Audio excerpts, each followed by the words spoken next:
नमस्कार स्टूडेंट्स, आपका मेरे इस YouTube चैनल पर आपका हार्दिक स्वागत है। लास्ट वीडियो में हमने फोरेंसिक साइंस का टॉपिक जो मृत्यु था, डेथ था, उसके बारे में चर्चा की थी। उसी को ही कंटिन्यू रखते हुए हम आज अध्ययन करेंगे मृत्यु के चिन्ह हैं। मृत्यु के चिन्ह क्या क्या हैं उसके बारे में हम आज चर्चा करेंगे। ये इसमें जो टॉपिक्स हैं वो आपके एग्ज़ाम में पूछे जाते हैं। आप इनका गहन अध्ययन कीजिएगा, इसको अच्छी तरह से सुनना और अपने दोस्तों के साथ भी इसको शेयर करना। और जो लास्ट वाला वीडियो था मृत्यु का, उसी को ही कंटिन्यू करते हुए हम आज आगे स्टडी करेंगे। तो मृत्यु के चिन्ह हैं। मृत्यु के चिन्हों की अगर हम बात करें तो क्या क्या चिन्ह हैं जो मृत्यु के हैं। किसी भी दुर्घटना में या आपसी लड़ाई झगड़े में, भीड़ भरे माहौल में या धक्का मुक्की में, दब जाने से या किसी अन्य द्वारा मृत्यु कारित कर दी जाने की स्थिति में या किसी बीमारी से व्यक्ति की मृत्यु हो जाती है, इसी भांति यानी किसी भी प्रकार से व्यक्ति की मृत्यु हो सकती है। तो ऐसे में एक चिकित्सक को उसका शरीर और उसके विभिन्न भागों के लक्षणों को विभिन्न ढंग से सावधानीपूर्वक निरीक्षण करना जरूरी हो जाता है कि अमुक व्यक्ति की मृत्यु हो चुकी है और उसमें क्या क्या लक्षण पाए जाते हैं। जब मृत्यु हो जाती है उसके बाद में लक्षण क्या क्या होंगे, तो आँखों में मरने के बाद क्या क्या परिवर्तन होते हैं। देखिए, अचानक जब कोई झगड़ा होता है या कोई भीड़ भारी माहौल में या कोई धक्का मुक्की में कहीं कोई व्यक्ति दब जाता है जिससे उसकी मृत्यु हो जाती है, तो उस व्यक्ति की मृत्यु हो गई है, डॉक्टर किस प्रकार से इसको तय करेगा। डॉक्टर इसके बारे में सावधानी बरतेगा और उसके जो लक्षण होंगे वो मृत्यु के क्या होंगे। आँखों में मरणोपरांत परिवर्तन नंबर 1। नंबर 2, चमड़ी में मरणोपरांत परिवर्तन। जब आदमी मर जाता है तो उसकी आंखों में क्या क्या मरने के बाद परिवर्तन होते हैं उसके बारे में बताया गया है। अक्सर ये शॉर्ट नोट में पूछे जाते हैं, ये इम्पोर्टेंट है। आप इनको अच्छी तरह से सुनना, अच्छी तरह से देखना, पढ़ना इसको। सेकंड, चमड़ी में मरणोपरांत परिवर्तन। चमड़ी में क्या क्या परिवर्तन आते हैं मरने के बाद किसी व्यक्ति के। मरणोपरांत शरीर का ठंडा होना, किस प्रकार से शरीर ठंडा हो जाता है मरने के बाद। अभिरंजन की क्रिया क्या होती है ये। मरणोपरांत मांसपेशियों में क्या क्या परिवर्तन आता है। बॉडी है वो कैसे सड़ती है, सड़ना, डिकम्पोजिशन, और शव का स्कित होना, शव स्कित, और परिकुंजन, ममिफिकेशन। ये कुछ टॉपिक्स हैं जो अक्सर शॉर्ट नोट में पूछे जाते हैं और ये मृत्यु के चिन्ह हैं। हम इससे पहचान करता है, डॉक्टर इससे पहचान करता है कि इस व्यक्ति की मृत्यु हो गई है और किस प्रकार से हुई है। तो सबसे पहले हम आँखों में मरणोपरांत परिवर्तन, इसके बारे में चर्चा करेंगे। आँखों में मरणोपरांत परिवर्तन कैसे होता है ये देखिए कि मनुष्य की आँखों में जीवित अवस्था में पाए जाने वाला चमकीलापन खत्म हो जाता है। जो व्यक्ति की आँखों में चमकीलापन होता है वह क्या हो जाता है, खत्म हो जाता है। साथ ही जीवित अवस्था की आँखों में स्थित जो कॉर्निया होता है, जो कि पारदर्शक होता है, ट्रांसपेरेंट होता है, मरने के बाद यह धुंधले कांच की गति के समान, धुंधले जो कांच होते हैं उसकी भांति दिखाई देता है।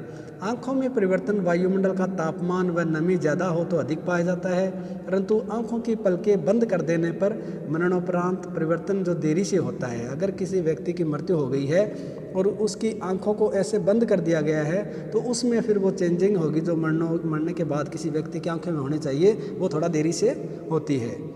जीवित अवस्था में भी कॉर्निया निम्नलिखित जो हालात बताए गए हैं उनमें पारदर्शक नहीं पाया जाता। बीमारी यूरेमिया, यह गुर्दे की बीमारी में होती है।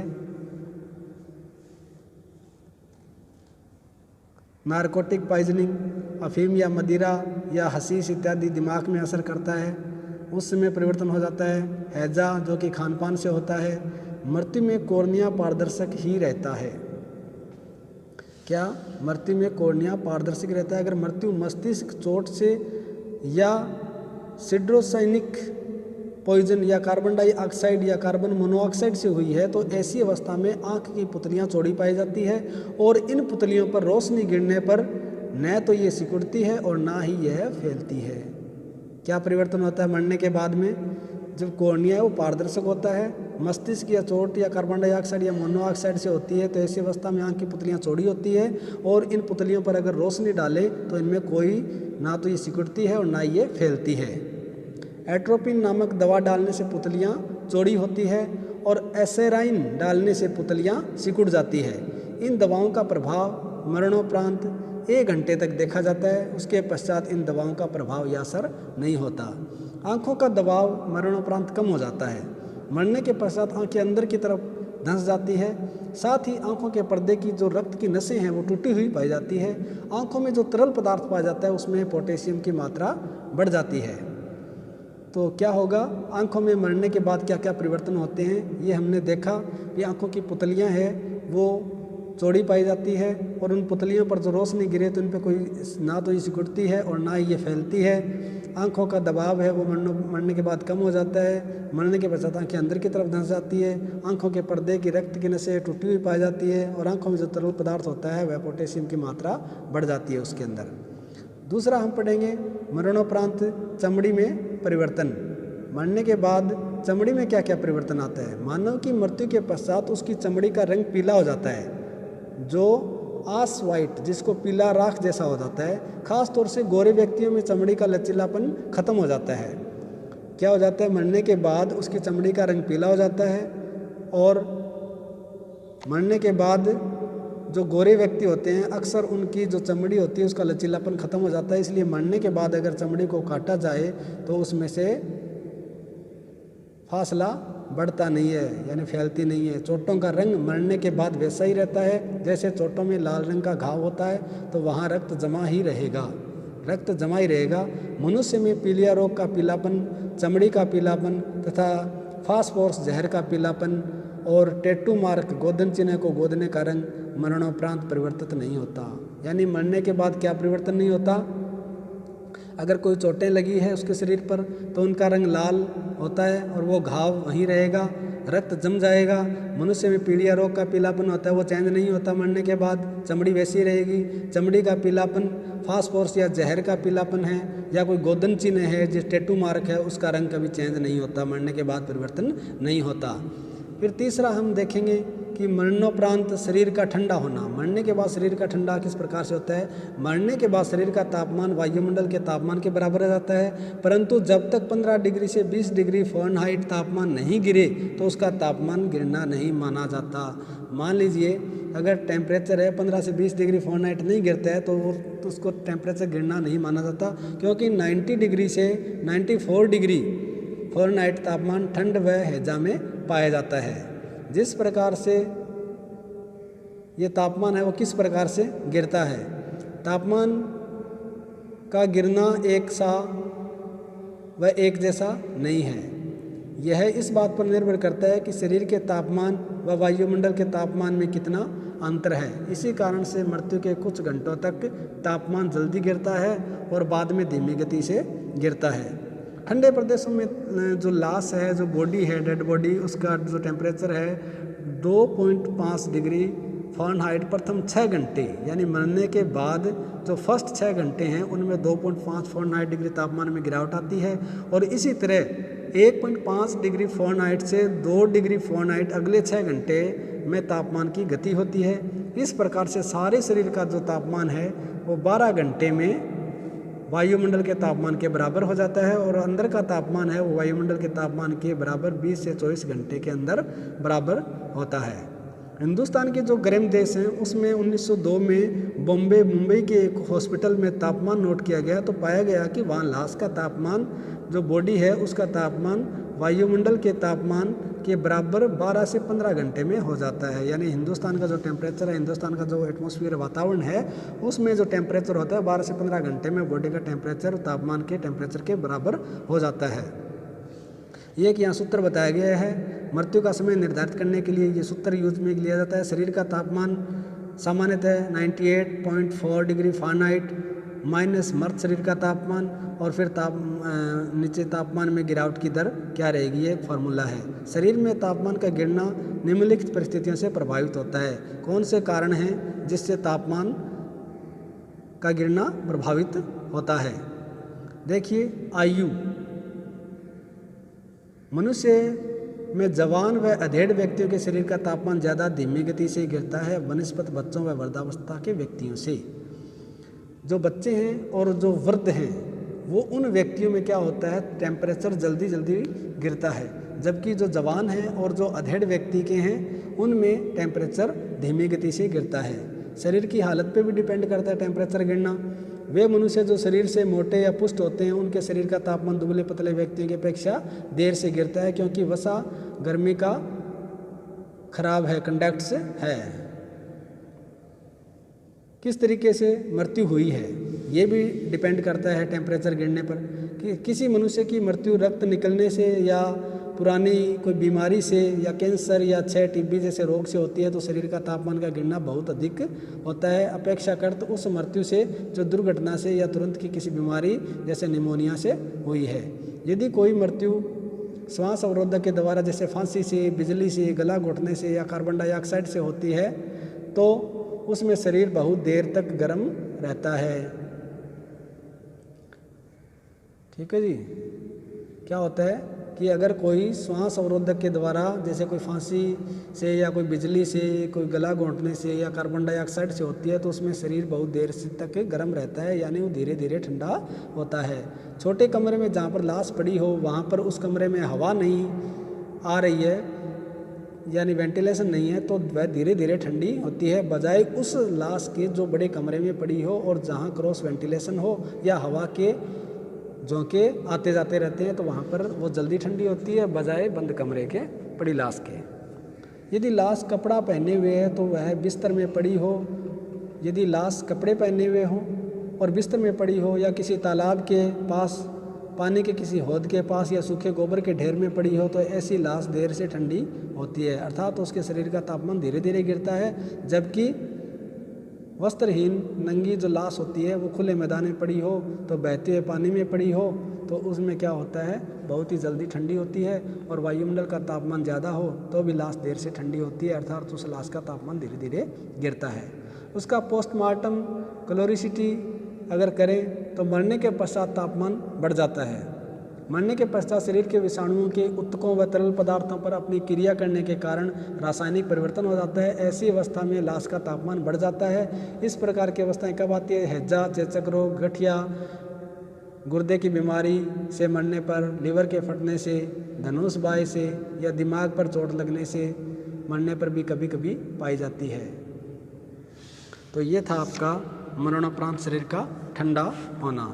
अब अभिरंजन, ये अक्सर पूछा जाता है आपका अभिरंजन, इसमें क्या होता है? अभिरंजन की परिभाषा शरीर की लाश की स्थिति के अनुसार शरीर के या लाश के निचले वाले भाग का चमड़ी की छोटी छोटी रक्त की नसें जो कि कैपिलरीज कहलाती है, जब उन छोटी रक्त की नसों में रक्त एकत्रित हो जाता है तो उस चमड़ी के रंग में परिवर्तन आ जाता है, उसे अभिरंजन कहते हैं।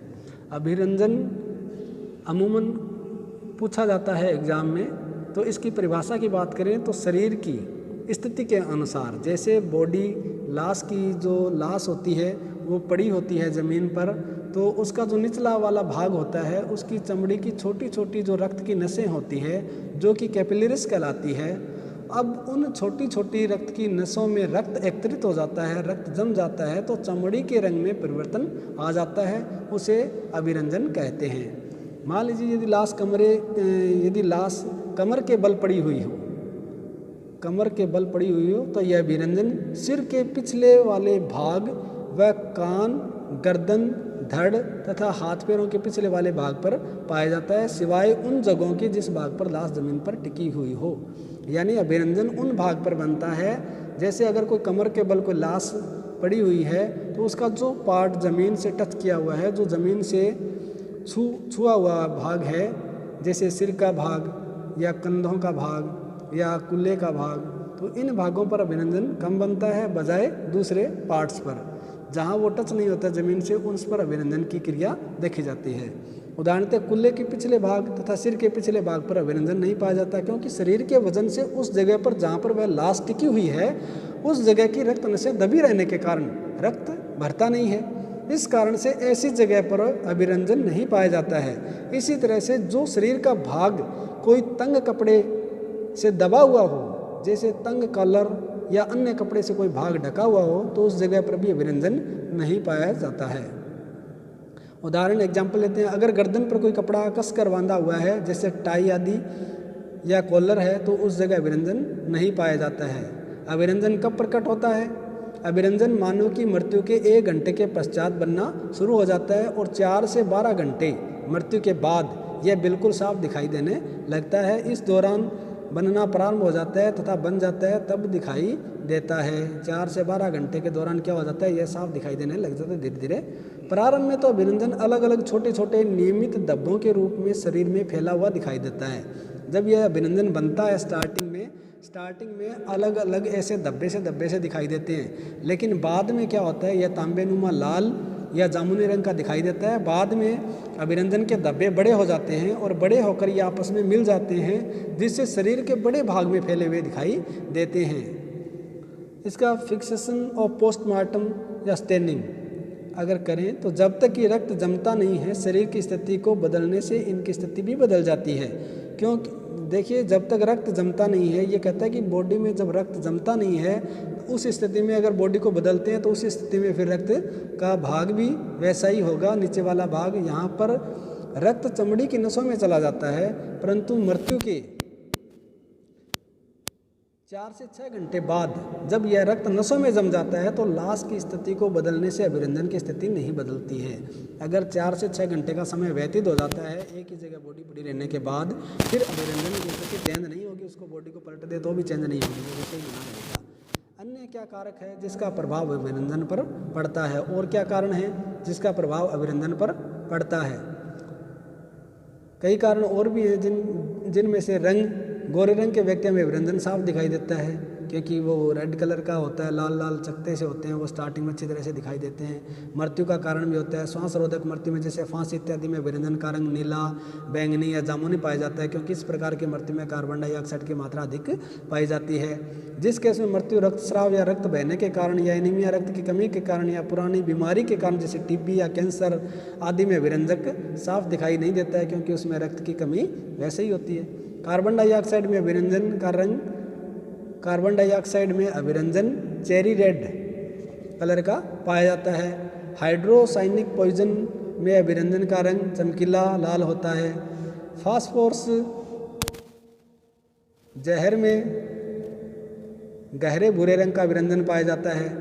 पोटेशियम क्लोराइड, पोटेशियम बाइकार्बोनेट या एनिलीन जहर में अभिरंजन चॉकलेट या कॉफ़ी के रंग का पाया जाता है। जिसकी मृत्यु निमोनिया रोग से होती है उसमें अभिरंजन कम दिखाई देता है, क्योंकि इस केस में रक्त शरीर में शीघ्र जमा हो जाता है। जल जाने पर या ठंड में पड़े रहने से मृत्यु होने पर अभिरंजन का रंग साफ लाल रंग का दिखाई देता है। अभिरंजन का कानूनी महत्व क्या है? यह एक मृत्यु का चिन्ह है। उससे यह पता चलता है कि लाश या शरीर मरने के पश्चात किस स्थिति में पड़ा था, क्या वह उस स्थिति से अन्य स्थिति में बदली गई है। इसमें मृत्यु का समय भी ज्ञात किया जाता है। यह मृत्यु के कारण ज्ञात करने में सहायक होता है। अभिरंजन व नीलगु चोट में क्या अंतर है?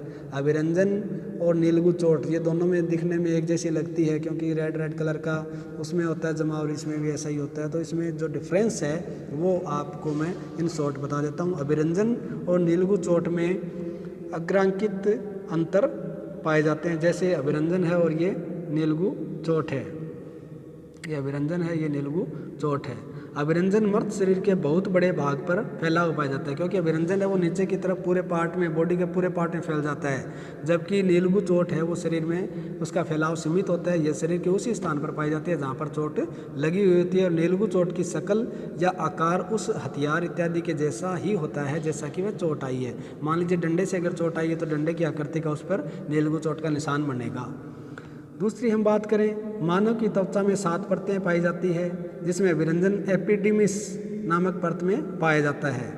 देखिए, मानव की त्वचा में 7 परतें होती है और जो अभिरंजन है वो एपिडर्मिस परत में पाया जाता है या क्यूटिक्स में पाया जाता है। इसके पाए जाने के कारण चमड़ी के तह की रक्त की नसों में रक्त का भर जाना है, ये रक्त में खून जम जाने से होता है। जबकि नीलगु चोट एपिडर्मिस के नीचे चमड़ी में पाया जाता है। एपिडर्मिस जो चमड़ी होती है उसके नीचे पाया जाता है। अगर छोटा या कम नीलगु या चोट हो, किंतु यदि ज़्यादा जोर से मारने पर नीलगु चोट होती है तो चमड़ी में तथा उसके नीचे मांस इत्यादि में उसका असर पाया जाता है। जबकि अभिरंजन है वो एपिडर्मिस नामक परत में पाया जाता है। अभिरंजन में ऊपरी चर्म जिसे क्यूटिकल कहते हैं, इसमें क्षति नहीं होती, अर्थात उस पर खरोंच वगैरह भी नहीं पाई जाती, क्योंकि विरंजन चोट मारने से नहीं बनता। यह तो मरने के बाद ऑटोमेटिक बनता है, बॉडी एक ही दिशा में पड़ी रहती है, उस स्थिति में बनता है। जबकि चमड़ी की ये जो नीलगू चोट है, चमड़ी की ऊपर की परत क्यूटिकल की क्षति अर्थात खरोंच इत्यादि नीलगू चोट में पाई जाती है। अभिरंजन कभी भी त्वचा के धरातल से ऊपर उठा हुआ नहीं होता, उसका क्षेत्रफल साफ दिखाई देता है, विरंजन के किनारे साफ दिखाई देते हैं। जबकि नीलगू चोट है वह चमड़ी के धरातल से ऊंचा उठा होता है, यानी उसमें सूजन आ जाता है। क्योंकि इसमें सूजन आ जाती है, रक्त की नसों के फटने से इसके किनारे साफ तौर पर सीमित नहीं होते। अभिरंजन का रंग एक सा ही पाया जाता है, क्योंकि रंग बदलाव नहीं होता। जबकि नीलगू चोट का रंग है इस बात पर निर्भर करता है कि वह चोट कितनी पुरानी है। ताज़ा नीलगू चोट का रंग लाल होता है, तो 2-3 दिन के पश्चात नीला रंग हो जाता है, अर्थात नीलगू चोट का रंग उसकी अवधि के अनुसार पाया जाता है। अभिरंजन की जगह वाली चमड़ी को काटा जाए तो रक्त की नसों में से रक्त टपकता हुआ या नसों में रक्त जमा हुआ पाया जाता है। यह रक्त चमड़ी के नीचे ऊतकों में, मांसपेशी इत्यादि में नहीं पाया जाता। जबकि नीलगू चोटों में जहाँ चोट लगी है उस स्थान की चमड़ी को काटा जाए तो रक्त जमा हुआ या फैला हुआ तथा उसके नीचे मांसपेशी में पाया जाता है, चाहे वह जमा हुआ हो या तरल हो। यह परिवर्तन सूक्ष्मदर्शी यंत्र से ज़्यादा अच्छी तरह से देखा जा सकता है। इंटरनल इसका स्पाइस्टोटस करने पर अंतस्थ में रक्त की स्थिति, अंदर के अंतस्थ में भी शरीर की स्थिति के अनुसार उस भाग में विरंजन पाया जाता है। हम एग्जाम्पल की बात करें, यदि लाश पीठ के बल पड़ी हुई हो तो फेफड़ों के पिछले वाले हिस्सों में तथा लीवर, कलेजा, गुर्दे, तिल्ली इत्यादि में भी पिछले भाग में भी विरंजन पाया जाता है। अब हम बात करेंगे मरणोपरांत मांसपेशियों में क्या क्या परिवर्तन आता है। 5वां टॉपिक अपना, मरने के बाद निम्नलिखित अवस्थाएं मांसपेशियों में पाई जाती है। प्रथम ढीलापन, यानी मांसपेशियों में क्या परिवर्तन होगा, ढीलापन हो जाएगा, शरीर अकड़ जाएगा। और द्वितीय ढीलापन, प्रथम ढीलापन, फिर शरीर का अकड़न, फिर द्वितीय ढीलापन, 3 टाइप हैं। प्रथम ढीलापन किसे कहेंगे, मृत्यु के तुरंत बाद शरीर की सब मांसपेशियां ढीली पड़ जाती है सिवाय उनके जो जीवित अवस्था में सिकुड़ी हुई थी। जो जीवित अवस्था में जो सिकुड़ी हुई जो मांसपेशियां थी उनके अलावा जो सब मांसपेशियां वो ढीली पड़ जाती है। प्रथम ढीलापन मृत्यु के तुरंत बाद आरंभ हो जाता है। इससे क्या होता है, नीचे का जबड़ा गिर जाता है, अर्थात जबड़ा लटक जाता है। आंखों की पलकें ढीली पड़ जाती है, हाथ पांव ढीले व मुलायम हो जाते हैं, शरीर के जोड़ आसानी से लचीले हो जाते हैं। लेकिन मांसपेशियां अभी भी बाहर की उत्तेजना से प्रभावित होती है। बाहर की उत्तेजना 2 प्रकार की होती है, मैकेनिकल और इलेक्ट्रिकल। यह उत्तेजना इस कारण से प्रभावित होती है क्योंकि शरीर के हर कण अर्थात मॉलिक्यूलर की मृत्यु नहीं होती। अवधि 3 से 6 घंटे, औसत 2 से 3 घंटे। परीक्षण के द्वारा प्रयोग करके देखा गया तो उसमें यह अवधि 1 घंटा 51 मिनट की अवधि आई प्रथम ढीलापन की। शरीर अकड़न की बात करें, शरीर की यह अकड़न शरीर के कणों की मृत्यु के बाद पाई जाती है और इसके कारण बाहरी उत्तेजना से शरीर की मांसपेशियां प्रभावित नहीं होती है। उदाहरण, यदि बिजली का करंट शरीर में लगाया जाए तो उससे कोई भी अंग हिलता नहीं है। शरीर अकड़न से ऐच्छिक, वॉलंटरिक, अनैच्छिक सभी मांसपेशियां प्रभावित होती है। साथ ही वे कड़ी सख्त पाई जाती है जिससे अंग सिकड़ नहीं सकते। शरीर अकड़न की क्रिया क्यों होती है? फास्फोरस मिश्रण के कई भाग होते हैं जिसमें से एटीपी, एडिनोसिन ट्राइफॉस्फेट का खास प्रभाव होता है जो कि उसका मुख्य कार्य है। फास्फोरस का जिसके कारण अर्थात एडिनोसिन ट्राइफॉस्फेट के कारण मांसपेशियों में नमी रहती है।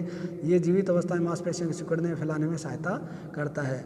जीवित अवस्था में मांसपेशियों के प्रोटीन जो एक्टिनोमाइसिन कहलाती है, एडिनोसिन ट्राइफॉस्फेट एटीपी तथा पोटेशियम क्लोराइड KCl की मौजूदगी में सिकुड़ती है, फैलती है। जब मांसपेशियां कोई कार्य नहीं करती उस समय एटीपी उसमें से क्या हो जाता है, निष्क्रिय हो जाता है मांसपेशियों में से, और उत्तेजना होने पर मांसपेशियां इसके कारण सिकुड़ती या फैलती है। मरने के बाद जब एडिनोसिन ट्राइफॉस्फेट नष्ट हो जाता है तो मांसपेशियां न तो सिकुड़ सकती है और न ही फैल सकती है। हर व्यक्ति में मरने के बाद यह एडिनोसिन ट्राइफॉस्फेट नष्ट होने लगता है, साथ ही सड़ने लगता है, जिस कारण मांसपेशियों में ना तो सिकुड़ सकती है और ना ही ढीली हो सकती है। मांसपेशियों की नमी युक्त रखता है, परंतु जब एडिनोसिन ट्राइफॉस्फेट समाप्त हो जाता है तो मांसपेशियों की नमी भी खत्म हो जाती है। इस कारण से मांसपेशियां कड़ी पड़ जाती है। रासायनिक परिवर्तन की बात करें हम इसकी, तो जीवित अवस्था में मांसपेशियों की अभिक्रिया pH क्षार होता है, परंतु मृत्यु के पश्चात जैसे जैसे शरीर की अकड़न बढ़ती जाती है यह तेजाबी हो जाता है, क्योंकि ऑक्सीजन नहीं मिलने से पायरुविक अम्ल लैक्टिक अम्ल में बदल जाता है। इस कारण से मांसपेशियों का क्षार तेजाबी अम्लीय हो जाता है। इस प्रकार जो शरीर की अकड़न मांसपेशियों के प्रोटीन में बदलाव होने के कारण होता है, क्योंकि एडिनोसिन ट्राइफॉस्फेट खत्म या नष्ट हो जाती है, इसलिए शरीर अकड़न तंत्रिका तंत्र से संबंधित नहीं है। लकवे वाले भाग में भी शरीर अकड़न पाई जाती है। यह शरीर अकड़न शरीर के सड़ने पर नष्ट हो जाती है। एग्जाम्पल, मृत्यु हो जाने पर शव यात्रा में बैकुंठी यानी बैठाकर शव यात्रा निकालना, उसको बैठुंकी बोलते हैं। जब बैकुंठी निकाली जाती है तो उसके लिए प्रथम अवस्था में इसे बैकुंठ की स्थिति में बैठा दिया जाता है। इसमें मृत शरीर को बैकुंठ की स्थिति में बैठने के लिए बांधा जाता है। शरीर अकड़न का प्रकट होना यह मानव के नैच्छिक मांसपेशियों में होता है, जैसे हृदय में। यह मरने के 1 घंटे में ही प्रकट हो जाता है। इस कारण से मृत्यु के बाद बच्चेदानी की मांसपेशियों के सिकुड़कर कड़ी हो जाने के कारण गर्भवती स्त्री में बच्चा पैदा हो जाता है। ऐच्छिक मांसपेशियों में एक ही तरह से प्रकट होती है तथा उसी क्रम में नष्ट होती है, जैसे आँख की पलकें, गर्दन के पीछे की मांसपेशियाँ, नीचे का जबड़ा, गर्दन की मांसपेशियाँ, चेहरे की मांसपेशियाँ, छाती, हाथ, भुजा से अंगुलियाँ तक, पेट, नीचे की टांगें या पैर, हाथ की अंगुलियाँ या पाँव में पंजों की छोटी छोटी मांसपेशियों में। शरीर का अकड़ना कब शुरू होता है? मनुष्य की मृत्यु हो जाने पर शरीर अकड़ना प्रारंभ होता है। इस बात पर भी निर्भर करता है कि मरने वाला किस प्रकार के वातावरण या जलवायु में मरा है। जैसे ठंडे प्रदेशों में कोई मरता है तो 3 से 6 घंटे के बाद शरीर अकड़न प्रारंभ हो जाता है। इसे बनने में 2-3 घंटे लगते हैं। भारत में अगर देखा जाए तो भारतीय व्यक्ति की मृत्यु होने पर शरीर अकड़न 1 से 2 घंटे के पश्चात प्रकट होता है। साथ ही 1 या 2 घंटे इसे शरीर के अकड़ने को बनने में लगते हैं। और शरीर की अवधि अकड़न की क्या होती है? शरीर अकड़न की अवधि अलग अलग स्थानों पर अलग अलग है। जैसे ठंडे मुल्क में 2 से 3 घंटे, इंग्लैंड में, और भारत जैसे जो प्रदेश हैं ठंड के दिनों में 24 से 48 घंटे और गर्मियों में 18 से 36 घंटों में यहाँ अकड़न होती है शरीर में।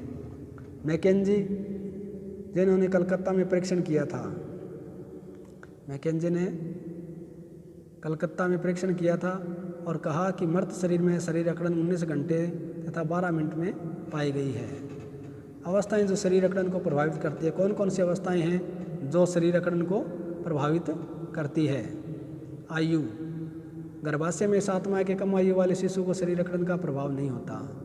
जो जवान है, तंदुरुस्त है, उसमें शरीर अकड़न देर से शुरू होता है। बच्चे, बूढ़े आदमी में शरीर अकड़न जल्दी शुरू होती है तथा जल्दी ही खत्म होती है। तंदुरुस्ती की हालत, अगर शरीर तंदुरुस्त है तो जहाँ पर मांसपेशियाँ आराम में हो, तंदुरुस्त हों, उस केस में शरीर अकड़न देर से प्रारंभ होता है, बहुत देर तक रहती है, बजाय उन केसेस के जिन्हें मृत्यु व्यक्ति दुबला, थका हुआ और कामकाज में बहुत ज़्यादा व्यस्त रहने वाला था। किस कारण से मृत्यु हुई है, यह भी एक प्रभावित करता है अकड़न को, कि जो व्यक्ति पुरानी बीमारी से पीड़ित होकर बहुत दिनों के पश्चात मरता है, जैसे कैंसर, टीबी, टाइफाइड, हैजा आदि से, तो इस प्रकार के केस में शरीर अकड़न जल्दी होती है परंतु जल्दी नष्ट हो जाती है। निमोनिया, हेड इंजरी, मस्तिष्क की चोट, श्वास रोधक मृत्यु, मस्तिष्क की बीमारी, लक्षण लकवा इत्यादि में शरीर अकड़न देर से शुरू होता है, जबकि कुचला विष के केस में शरीर अकड़न जल्दी होता है और देर तक रहता है। वायुमंडल भी प्रभावित करता है। ठंड के दिनों में जब खुश्क हवाएं चलती है तो शरीर अकड़न देर से शुरू होता है और बहुत देर तक बनी रहती है अकड़न। और गर्मी के दिनों में जब हवाओं में नमी भी हो तो शरीर अकड़न जल्दी आरंभ होता है और जल्दी नष्ट हो जाती है। शरीर अकड़न जैसे अन्य हालात जिसमें शरीर अकड़ा हुआ पाया जाता है, शरीर अकड़न जैसे अन्य हालात जिसमें शरीर अकड़ा हुआ पाया जाता है, कौन सी परिस्थिति जिनमें शरीर अकड़ा हुआ पाया जाता है? उष्ण अकड़न, शीत अकड़न, कैडवरिक स्पॉजम। उष्ण अकड़न क्या है? हीट स्टिफनिंग, जब शरीर 75 डिग्री सेल्सियस पर प्रभावित होता है, मांसपेशियों में पाए जाने वाला प्रोटीन जम जाता है, शरीर अकड़ जाता है, क्योंकि मांसपेशियों प्रोटीन 65 डिग्री सेल्सियस पर जम जाती है। ऐसी अवस्था उस प्रकार के व्यक्ति में पाई जाती है जो कि मरने के तुरंत बाद, जबकि शरीर के हर कण की मृत्यु नहीं हुई हो, तब उसको जलाया जाए या कोई व्यक्ति उबले हुए तेल या घी में गिर जाए, उस उष्ण अकड़न में शरीर एक विशेष अवस्था में पाया जाता है, जिससे टांगें कुल्ले हुए घुटने में मुड़ी हुई होती है, हाथ या भुजाएं शरीर के साथ सामने कोहनी से मुड़े हुए होते हैं, अंगुलियां पंजों की तरह मुड़ी हुई होती है। ऐसे रूप को जो कि गर्मी से अकड़ता है, अन्य शरीर अकड़न की तरह से तोड़ा नहीं जा सकता, वह उसी अवस्था में रहता है जब तक वह शरीर सड़ता नहीं है। शीत अकड़न किसको बोलेंगे? कोल्ड स्टिफनिंग, जब लाश ठंडे तापमान अर्थात 0 डिग्री सेंटीग्रेड अर्थात बर्फ जमने के बिंदु पर या इसके भी नीचे के तापमान पर रखी गई है या पाई गई हो, तो शरीर की चर्बी यानी वसा तथा शरीर का तरल पदार्थ जम जाता है जिससे शरीर अकड़ जाता है, इसे शीत अकड़न कहते हैं। ऐसी लाश को गर्म जगह पर ले जाने से ठंड के कारण हुआ कड़ापन मिट जाता है और साधारण शरीर में अकड़न बनने लगती है कि थोड़े समय तक वहाँ पाई जाती है। कैडबेरिन स्पॉज़म क्या होगा?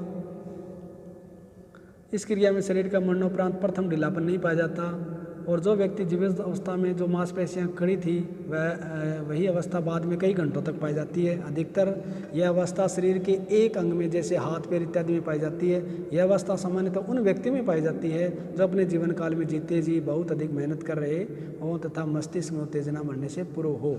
एग्जाम्पल लेते हैं सिपाही जो कि लड़ाई के मैदान में मर जाते हैं। यह उन व्यक्तियों में भी पाई जाती है जो कि तुरंत श्वासरोधक मृत्यु से मरे हों या मस्तिष्क का भाग मेडुला के कारण मृत्यु हुई हो।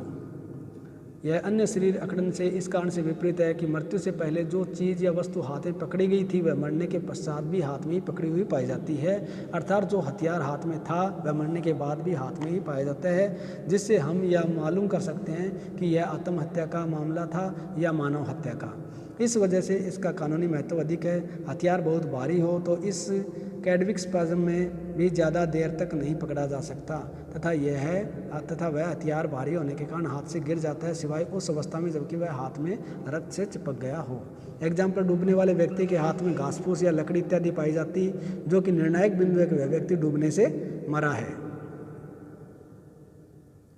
जब वह पानी में गया था तब वह जीवित था। इसी प्रकार टिटनेस से कोई बच्चा मरता है या उसके चेहरे इत्यादि एक विशेष रूप में पाए जाते हैं। अब हम टॉपिक की बात करेंगे, सड़ना, डिकम्पोजिशन।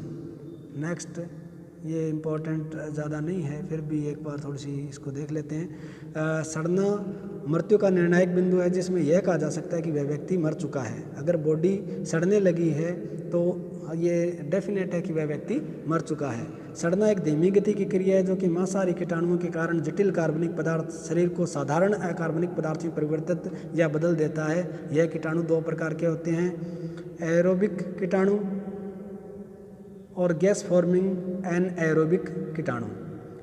एरोबिक कीटाणु इस प्रकार के कीटाणु को हवा की आवश्यकता होती है, जबकि गैस फॉर्मिंग एनएरोबिक जो होते हैं इस प्रकार के कीटाणुओं को हवा की आवश्यकता नहीं होती।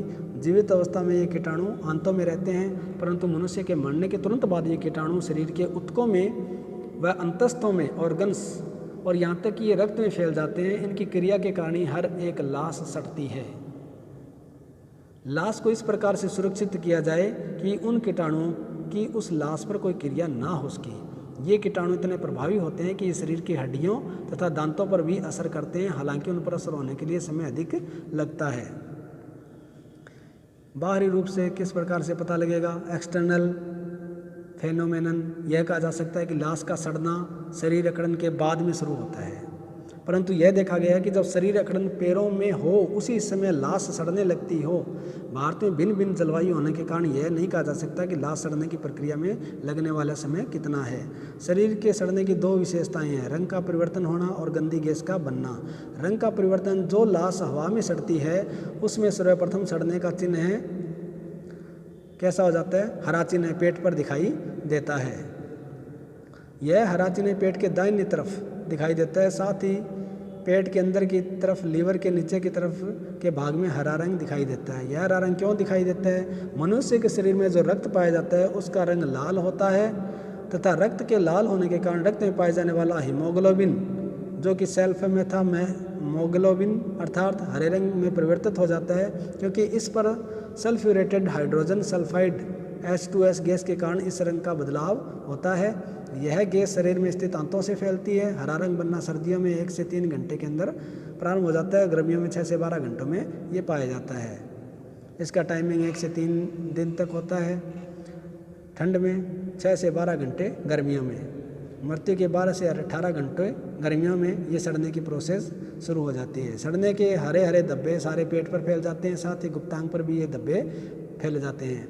इसके साथ साथ ये हरे रंग के धब्बे छाती पर, गर्दन पर, चेहरे पर, हाथों पर, पाँव पर फैलने लगते हैं। धब्बे धीरे धीरे गहरे रंग के होने लगते हैं, बाद में जामुनी रंग और गहरे नीले रंग के हो जाते हैं। ये हरे धब्बे शुरू में अलग अलग साफ दिखाई देते हैं, परंतु बाद में ये धब्बे एक दूसरे से मिलकर सारी चमड़ी का एक सा रंग कर देते हैं। चमड़ी का रंग परिवर्तन के पश्चात ऊपर की तय की चमड़ी के नीचे की खराब रक्त की नसें साफ लाल व भूरी या हरी लकीरों की तरह दिखाई देने लगती है, क्योंकि उन नसों का रक्त सड़ने लग जाता है और खून की नसों की दीवारों की रंग देता है, यहाँ तक कि यह रंग ऊतकों में भी फैल जाता है।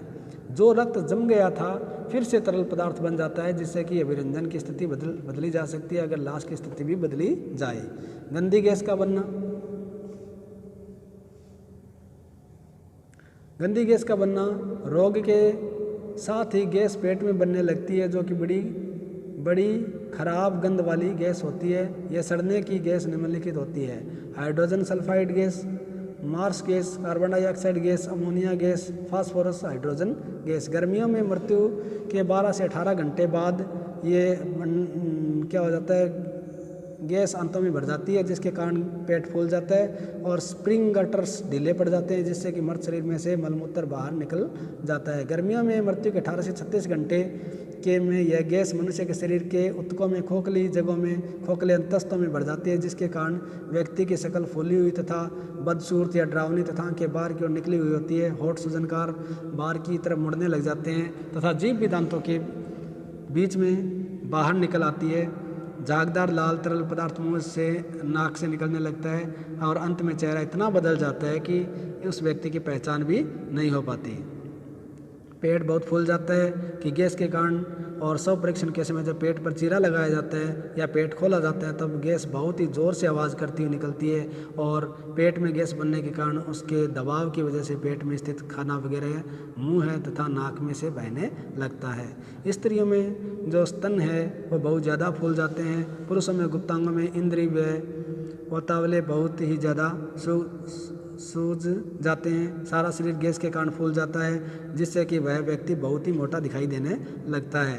चमड़ी के नीचे गैस बनने के कारण छाले पड़ जाते हैं और साथ ही यदि गैस बनने के कारण छाले फट भी जाते हैं। इस कारण से चोट या नीलगू चोट व खरोंच का पता ही नहीं लग पाता। जीवित अवस्था के या मरने प्रांत हुए घावों से रक्त बहने लगता है और यह पता लगाना भी कठिन हो जाता है कि यह घाव जीवित अवस्था के हैं या मरने के बाद के हैं। सड़ी हुई लाश की तरफ मक्खियाँ आकर्षित होती है और उस लाश पर अंडे दे देती है। यह अंडे लार्वा में 8 से 24 घंटे के अंदर हो जाते हैं, परंतु ये गर्मियों के दिनों में होते हैं। ये लार्वा शरीर के अंदर घुस जाते हैं और उसको नष्ट करने लगते हैं। इसका एक एक्सेप्शन है, यदि जीवित अवस्था में भी कोई घाव हो तो उस पर भी कोई मक्खी बैठे तो जीवित अवस्था में भी वह अंडे दे सकती है तथा वे लार्वा में बदलकर पाए जा सकते हैं। ये लार्वा 4-5 दिनों में प्यूपा में बदल जाते हैं तथा 3 से 5 दिन के पश्चात प्यूपा मक्खी बन जाते हैं। मृत्यु के 48 से 72 घंटे के बाद, मृत्यु के 48 घंटे से लेकर 72 घंटे के पश्चात क्या होता है, रेक्टम या बड़ी आंत के नीचे के भाग, जो आखिरी भाग होता है रेक्टम कहते हैं, इसके खुले भाग को एनस यानी गुदा कहते हैं। रेक्टम में गैस बनने के कारण वह शरीर से बाहर निकलने लगता है और बच्चेदानी में यदि बच्चा हो तो वह भी उसमें बाहर निकल सकता है और वह बच्चेदानी भी शरीर से बाहर निकलने जैसी स्थिति हो जाती है। केस या बाल ढीले पड़ जाते हैं और आसानी से खींचे जा सकते हैं। नाखून ढीले पड़ जाते हैं तथा गिर भी सकते हैं। मृत्यु के 3 या 5 दिन तथा अधिक समय बाद खोपड़ी की हड्डी के दांते खासतौर से बच्चे तथा जवानों में अलग हो जाते हैं, जिससे खोपड़ी की हड्डियाँ ढीली पड़ जाती है। पिघला हुआ मस्तिष्क इसमें से बाहर निकलकर बहने लगता है। आंतें अपनी जगह से ढीली पड़ जाती है और गिर भी सकते हैं दांत अपनी जगह से। 3 या 5 दिन के बाद शरीर सड़ने लगता है। 5 से 10 दिन या अधिक समय या मृत्यु के बाद में शुरू होता है। इस समय पेट मुलायम हो तथा फट जाता है, जिससे उदर और आंतें बाहर निकलती है। खासतौर से बच्चों के अंदर यह क्रिया ज़्यादा होती है। यदि शरीर सड़ने की क्रिया अभी भी जारी रहती है तो चमड़ी मांसपेशियाँ गिल्ली काले मांस की तरह हो जाती है, जो हड्डियों से धीरे धीरे अलग होकर गिरने लगती है तथा हड्डियां साफ दिखाई देने लगती है।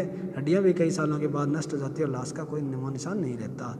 इस तरह से अंदर के अंतस्थ जो ऑर्गन्स होते हैं वो सड़ जाते हैं, परंतु पुरुष में प्रोस्टेट ग्रंथि व स्त्रियों में गर्भाशय, ये 2 अंतस्थ ऐसे हैं जो सबसे बाद में सड़ते हैं। इन्हीं की सहायता से लाश का लिंग पहचाना जा सकता है। वेरी इंपॉर्टेंट है ये। शवस्कित 7वां पॉइंट है। कुछ परिस्थितियों में सड़ने की क्रिया बंद हो जाती है और उसकी जगह यह शवस्कित बन जाता है, एडिपोसर बन जाता है। देखिए, एक तो होता है शव का सड़ना और जहाँ शव सड़ता नहीं है वहाँ पर शव स्कित होता है। एडिपोसेर होता है, क्या होता है, शव स्कित मोम की तरह होता है, मोम की तरह दिखाई देता है। हाथ लगने पर यह ग्रीस की तरह से लगता है।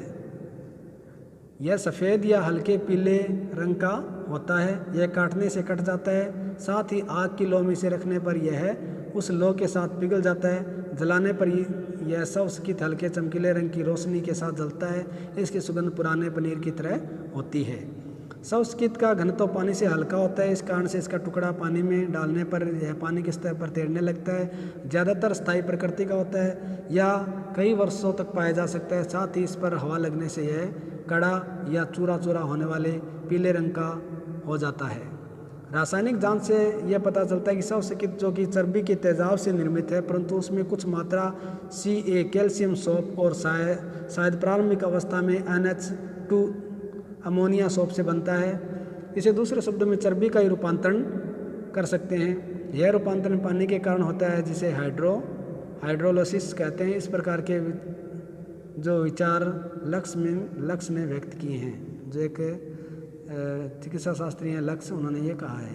सिडनी स्मिथ के केस के अनुसार अगर हम बात करें तो शव स्कित, ये जो सिडनी स्मिथ का केस है इसके आपको इसको ध्यान से देखना है। सिडनी स्मिथ का केस, इसके अनुसार शव स्कित बनने में सोप का संबंध नहीं है। पानी के कारण शरीर की चर्बी का तेजाब बनकर यह रूपांतरण हो जाता है। शव स्कित सबसे पहले चमड़ी के नीचे की चर्बी वसा में पाया जाता है और शरीर में जहाँ जहाँ पर ज़्यादा चर्बी है वहाँ यह पाया जाता है। इसके पश्चात मांस की व अंतस्य की चर्बी में पाया जाता है। इसी कारण से स्त्रियों के स्तनों में, गालों में, कुल्लों में व शरीर के अन्य भाग जहाँ पर चर्बी होती है पाया जाता है। चूँकि शरीर के सभी भागों में चर्बी पाई जाती है, इस कारण सभी भाग शव स्कित से प्रभावित होते हैं। यह बहुत ही कम संभव है कि सारे शरीर का शव स्कित में परिवर्तन हो जाए, परंतु शरीर का कुछ भाग ऐसा होता है जिसमें शव स्कित का रूपांतरण पाया जाता है। यह जब जिस जगह पर पाया जाता है या शरीर के जिस भाग में पाया जाता है वह भाग प्राकृतिक रूप से वैसा ही मरणोपरांत पाया जाता है जैसा कि चेहरे इत्यादि की पहचान मरने के कई वर्षों बाद की जा सकती हो और जीवित अवस्था में आए हुए घाव भी पहचाने जा सकते हैं। पानी का होना शव स्कित बनने के लिए बहुत ही जरूरी है, क्योंकि इस क्रिया में पानी अत्यंत ही आवश्यक होता है। इसलिए यह उस लाश में पाया जाता है जो कि पानी के कुंड में या तालाब में या गीली मिट्टी की कब्र में पड़ी हो। यदि यह लाश हवा में, खास तौर से गर्मी या नमी की हवा में पाई जाती है। शव स्कित के बनने के समय भिन्न भिन्न जलवायु के कारण इसका सही समय नहीं बताया जा सकता। यूरोप में यह शव स्कित 3 महीने से 1 वर्ष के अंदर इसका बनना पाया गया है। यह बहुत ही जल्दी बनता है जब लाश पानी में हो या कम गहरी गीली कब्र में हो। भारत में मैकेंजी ने 3 दिन से 15 दिन के अंदर शव स्कित का बनना पाया। इस केस में लाश नदी में मिली थी। डॉक्टर मोदी ने इससे शव स्कित का बनना 7 से 35 दिन के अंदर उत्तर प्रदेश में लखनऊ नामक स्थान पर पाया। उस मामले में लाश कुएं में डाली गई थी और कम गहरी कब्र में गड़ी हुई थी। इसके बाद में जो टॉपिक है हमारा परिकुंजन या मम्मीफिकेशन, ये भी अक्सर पूछा जाता है एग्जाम में, इम्पोर्टेंट है। परिकुंजन या मम्मीफिकेशन, इसके अंदर क्या होता है, लाश की चमड़ी विशेष रूप से सूख जाती है और इकट्ठी होकर हड्डी इत्यादि के चिपक जाती है, परंतु उसका आकार या शक्ल जीवित अवस्था की तरह पाई जाती है। यानी जो चमड़ी होती है वो सूख जाती है और इकट्ठी होकर हड्डी इत्यादि की चिपक जाती है, यानी आकार वैसा का वैसा रहता है, चमड़ी चिपक जाती है हड्डियों की, जिससे कि व्यक्ति पहचाना जा सकता है। चमड़ी सूखकर खाल की तरह हो जाती है तथा इसका रंग जंग वाला भूरा हो जाता है, जैसे जंग लगा होता है वैसा भूरा भूरा रंग हो जाता है। इसकी बदबू पुराने पनीर की तरह होती है। अंदर के अंतस्य यानी ऑर्गन या तो नष्ट हो जाते हैं या एक दूसरे से मिलकर एक मांसपिंड के गहरे भूरे रंग के पाए जाते हैं। इसको एक दूसरे से अलग नहीं किया जा सकता। जो अंदर जो बॉडी के अंदर जो मांस होता है, वो पिंड होता है, वो एक पिंड बन जाता है, उसको अलग नहीं कर सकते बॉडी से। परिकुंजन रेतीली जगह में कम गहराई की कब्रों में, परिकुंजन कहाँ होता है, रेतीली जगह में कम गहराई की कब्रों में, जैसे राजस्थान, सिंध, बलूचिस्तान इत्यादि जगहों में पाया जाता है, जहाँ पर कि गर्म शुष्क हवाएं चलती है। यह कहाँ पाया जाता है, परिकुंजन कहाँ बनता है, जो गर्म क्षेत्र है वहाँ बनता है, जहाँ पर कि गर्म शुष्क हवाएं चलती है, जहाँ पर गर्मी भी अधिक होती है। यह है उन शिशुओं में भी पाया जाता है जहाँ शिशु को छत पर या टीन की शेड पर रख दिया गया या किसी लाश को टीन के बॉक्स में बंद करके रखा गया हो। आर्सेनिक या संख्या, एंटीमनी, जस्ता विष परिकुंजन बनने में सहायता करते हैं। इस तरह से गर्म हवाएं या गर्म प्रदेश में परिकुंजन बनने में सहायता करते हैं। परिकुंजन का बनना, परिकुंजन बनने का समय निश्चित तौर से तो नहीं कहा जा सकता क्योंकि यह कई परिस्थितियों से प्रभावित होता है, परंतु यह 3 महीने से 1 वर्ष के भीतर बन जाता है। कृत्रिम परिकुंजन बनने का जो इजिप्ट देशवासियों को कई वर्षों पुराना अनुभव है तथा इसलिए उन्होंने अपनी ममीज़ का परिकुंजन कर रखा है। लंदन के अजायब घर में 1000 वर्ष पुरानी ममीज़ आज भी सुरक्षित है। तो स्टूडेंट्स, ये आपका एक महत्वपूर्ण टॉपिक था मृत्यु के चिन्हों का। इसमें कई ऐसे टॉपिक्स हैं जो अक्सर शॉर्ट नोट के थ्रू एग्ज़ाम में पूछे जाते हैं। मुझे लगता है आपको ये वीडियो पसंद आया होगा। आप इसे लाइक करना, सब्सक्राइब करना और अपने दोस्तों के साथ शेयर करना। जय हिंद, जय भारत।